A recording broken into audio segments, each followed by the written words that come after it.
Hi everyone, I'm sorry that I'm not there. What I'm going to do right now with you is create a video going through practice of what we learned yesterday from the derivative. If you were absent yesterday, try to follow along and have a classmate help you. My announcements, since I will not be after school today, I'm going to be here in the morning, Thursday and Friday of this week.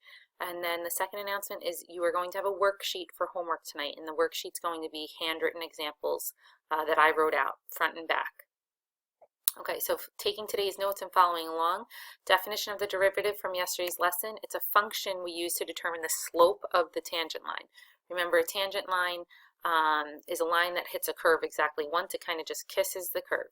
Notation, there's three different ways that we can represent the derivative. Most commonly is f prime of x, that's the way we read this, f with the little tick mark prime of x, or y prime, or dy dx.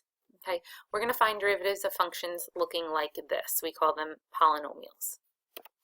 Okay, sometimes we need to do some math before taking the derivative. What we learned yesterday was that we take the exponent, we move it down in front, and then subtract 1.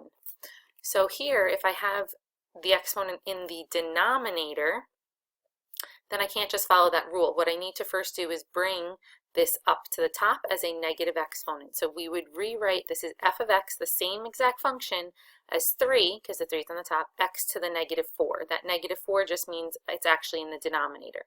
Now we can take the derivative as bringing the negative 4 in front, so I get negative 12, x to the negative 5, because I'm subtracting 1 from the exponent.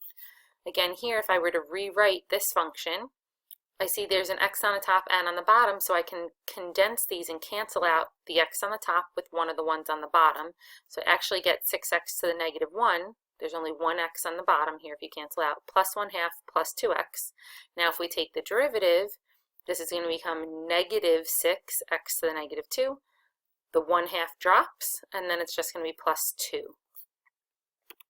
So things to memorize here. The derivative of a constant, a number without a variable, is just 0, and the derivative of x itself is just 1 because that's the coefficient in front of it. These are two rules you must memorize. So I'm going to do some practice problems with you before you get to try your homework.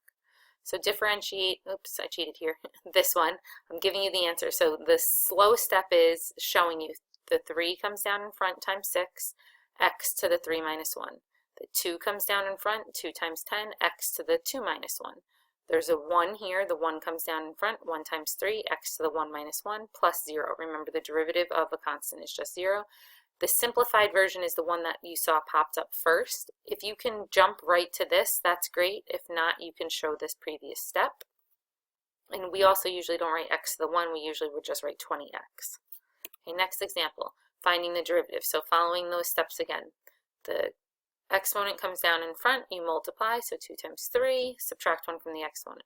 The negative 3 comes down in front, we still have a negative there, so minus the negative 3, 4x to the negative 3 minus 1, the derivative of 1 is just 0, and then condensing that, just be careful this becomes positive because we have two negatives here. Find the value of the derivative at x equals 1, this is why notation is so important, so f prime of 1, you get 18. What does this value represent? It's the slope of the tangent line at x equals 1. Differentiate this. So first what we need to do is rewrite this using negative exponents. So we're going to get, this is our original f of x, 6x minus 1, x to the negative 4. Now we can take the derivative of that by saying, okay, the derivative of 6x is 6. Here, bring the negative 4 in front, so I get positive 4, x to the negative 5 by subtracting 1. Calculating y prime here, the 5 comes down in front, the 2 comes down in front, and this is just 2. For 20x to the 4th minus 6x plus 2. Make sure you're using this notation, y prime or f prime of x. What I want you to do now is complete my handwritten, I need to go all the way back to the front, sorry about this. I'd like you to complete now the handwritten worksheet of my examples. I want you to be able to do the front and the back after your classwork. So the classwork is in this packet. You're going to complete the classwork. You can check answers online, and then you also are going to complete this homework. I'll be checking and collecting the homework. If you have any questions, you can use Remind to send me a message.